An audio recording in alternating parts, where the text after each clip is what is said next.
สบายดีมายังคณะกรรมการทุกทานและบรรดาท่านแขกผู้ที่มีเกียรติทุกทานน้องเอกมีชื่อว่านางแสงมณีไซนุปวาน้องมีอายุ17 ปีน้อง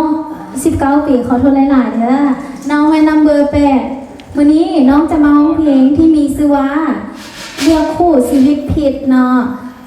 nhớ chồng của lúc bé mua sẹt mani sai nộp bảo của tôi là khẻ hoàng hoàn tua của môn nói nhung cậu cho chồng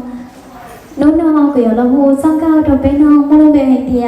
nhiều kế là ua có sĩ thở chờ để sợ đời no kề học trải